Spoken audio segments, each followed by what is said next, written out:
शहरातील पहिली मराठी माध्यमिक शाळा म्हणून ओळखली जाणारी ऐतिहासिक भालेकर शाळा पाडण्याचा महापालिकेचा प्रयत्न हा मराठी शिक्षणावरचा अन्याय असून हा निर्णय तात्काळ स्थगित करावा असा कडक इशारा नाशिक महानगरपालिकेचे माजी सभागृह नेते राजेंद्र बागुल यांनी दिलाय। भालेकर शाळा एका कष्टकरी मराठी माणसाने आपल्या आयुष्याची पुंजी गरीब मुलांच्या शिक्षणासाठी दान करून उभी केली। हजारो विद्यार्थी, मजबूत इमारत व भालेकर मैदान हे शहराचे दागिने असून या शाळेने अनेक अधिकारी, डॉक्टर, वकील घडविले। तरीही शाळेला खर्च न करता तिच्या जागेवर कमर्शियल कॉम्प्लेक्स व विश्रामगृह उभारण्याचा प्रयत्न सुरू आहे असा आरोप बागुल यांनी केलाय। गरीब मराठी मुलांचे शिक्षण बंद करून त्यांना महागड्या खासगी शाळेत ढकलण्याचा हा कट आहे। शाळा पाडली तर गरीब मुलांचे भविष्य अंधारात जाईल असा सवाल त्यांनी उपस्थित केलाय। शिवराय फुले शाहू आंबेडकरांच्या महाराष्ट्रात मराठी शाळेची अशी अवहेलना अक्षम्य असल्याचं सांगत राजेंद्र बागुल यांनी मंत्री दादाजी भुसे, छगन भुजबळ आणि माणिकराव कोकाटे यांनी तातडीने हा निर्णय रद्द करावा असे आवाहन केलंय। नाहीतर नाशिककरांच्या रोषाला प्रशासनाला सामोरे जावे लागेल असा इशाराही देत त्यांनी भालेकर शाळा वाचवण्याची घोषणा केली आहे। मजबूत आणि सजगता आहे की त्यांना त्यांच्या मर्यादा पडतायत आणि म्हणूनच आज अतिशय सावध राहण्याची गरज आहे। आणि हा विचार जर पुढे न्यायचा असेल तर आज आपल्याला इंदिरा गांधींच्या विचारांचा मागोवा घ्यावाच लागेल आणि इंदिरांच्या विचारांनाच आज मजबूत आणि सशक्त राहणार आहे। आणि म्हणून आज सांगतो तुम्हाला का आज आपण किती जरी म्हटलं तरी इंदिरा गांधी ही इतकी ताकदवान होती की तिसऱ्या जगामध्ये नाही तर संपूर्ण जगामध्ये ज्या कोणी मजबूत आणि ज्यांना आयर्न लेडी म्हटलं जातं आणि ज्यांना आयर्न मॅन म्हटलं जातं तेव्हा विठ्ठल वल्लभभाई पटेल हे काँग्रेसच्या मुठीतून तयार झालेले होते। ते घाबरत नव्हते। पटेलांनी तर RSSला 48 साली बंदी घातली होती आणि किती दूरदृष्टी होती का हा विचार देशाला मारक नाही तर देशाला मारणार आहे ही भूमिका त्यावेळेस वल्लभभाई पटेलांनी मांडली आणि त्यांना बंदी घातली होती।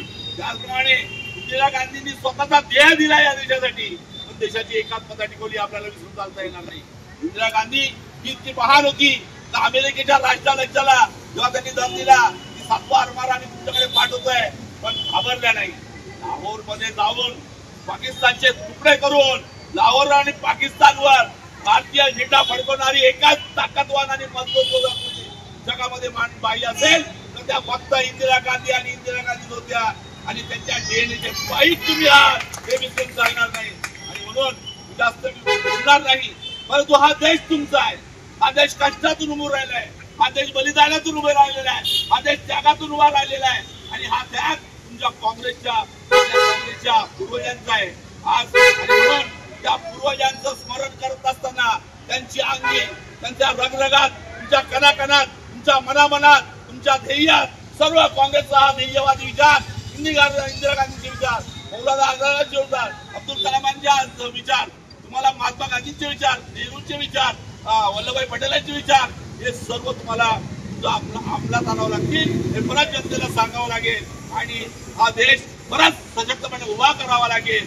कारण या देशामध्ये जे चाललेलं आक्रमण आहे गांधीवाद्यांचं, या देशामध्ये जे हुकुमशाहीचं आक्रमण चाललेलं आहे ते तुम्हाला परतावून लावायला सांगते। आणि म्हणूनच आजच्या दिवशी तुम्हाला ही शक्ती, ताकद इंदिरा गांधींना अभिवादन असताना ही नाशिक मधली सर्वात पहिली माध्यमिक शाळा एका शेंगावाल्यांनी, सन्माननीय श्री भालेकर यांनी त्यांच्या आयुष्याच्या उत्तरार्धाला आपल्या कष्टातून उभ्या राहिलेल्या पैशातून देणगी देऊन ही शाळा बांधण्यात आली आणि म्हणून हिचं नाव भालेकर हायस्कूल आहे। एका गरीब मराठी माणसानं उभी केलेली वास्तू आणि भालेकर मैदान आज कुठेतरी अवसानात आणून तो विकण्याचा बेवडीवर घाट महापालिका प्रशासन आणि प्राधिकाऱ्यांनी केला। मी सांगू इच्छितो का मराठी माणसानं उभी केलेली, मराठी माणसांच्या मुलासाठी, गोरगरिबांच्या मुलासाठी, आदिवासी, कष्टकरी, कामगार, शोषित, वंचित यांच्या मुलांनाही ते अनेक वर्ष इथे शिक्षण घेतलं आणि त्यांच्या शिक्षणाला पंख फुटले हे आपल्याला नाकारता येत नाही। आणि या महापालिका क्षेत्रातील सर्वात चांगली शाळा जर असेल ती माध्यमिक आणि प्राथमिक तर ही होती। सर्वात जास्त लोकसंख्या, विद्यार्थ्यांची संख्या असलेली शाळा ही होती। आणि असं असताना ती अवसानात आणून बरं, आता ही घटना काय घडली, म्हणजे काय तुमचं म्हणणं काय? ही अवसानात आणून ही जमीनदोस्त करून इथे कॉम्प्लेक्स करण्याचा घाट घातला गेला होता आणि तो आम्ही आणून पाडला.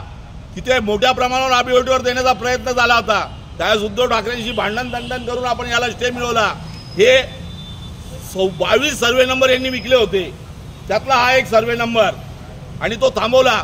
आता त्याला विसर पडतो की काय, आणि प्रशासकीय राजवेड आहे, आता कोणी काही बोलणार नाही, आपलंच राज्य आहे, कुठेतरी यांना आपण रेटून नेऊ अशा युवामध्ये आता इथे विश्रामगृह करणार आहे. कोणी पाहिलं होतं का शहराच्या मध्यवर्ती भागात विश्रामगृह हे गावाबाहेर पाहिजे असतं. इथे अति पहिले पार्किंगचा प्रश्न, इथे अनेक गोष्टीचा प्रश्न, आणि या एवढ्याशा जागेमध्ये इथे विश्रामगृह घेऊन कुठेतरी आराम करणार. मराठी माणसाच्या मुलांना इथे मराठी शिक्षण मिळालंच पाहिजे आणि गोरगरिबांच्या मुलांसाठी ही शाळा आहे, ती शाळा विस्थापित आम्ही करू देणार नाही. ही करण्याचा प्रयत्न कोणी जर कुठील डाव करत असेल तर तोही आम्ही सहन करणार नाही. या पंचक्रोशीतील आणि जुन्या नाशकातील सर्व मराठी माणसं एकत्र होतील आणि या अवसान आणण्याचा हे आणि विद्यानिकेतन या दोन्ही शाळा इथे शाळा म्हणूनच उभ्या राहतील. इथे कोणचंही गोडगोबंदाल आणि कोणचंही ठेकेदारी आणि भांडवलशाही पद्धतीनं ही शाळा आम्ही विकू देणार नाही. म्हणजे गेस्ट हाऊस बनवायचं आणि यांच्या एखाद्या पंटरला ते चालवायला द्यायचं आणि तिथून मलिदा खायचा, हे उद्योग आम्ही सहन करणार नाही. फक्त पैशासाठी आणि ठेक्यासाठी हा उद्योग चाललेला आहे. पण मराठी माणसाचं नाव विस्थापित होण्याचं जे काम या नाशिक शहरामध्ये चाललेलं आहे ते कदापि मराठी माणूस. रिपोर्ट नाशिक लोकशाही न्यूज नाशिक.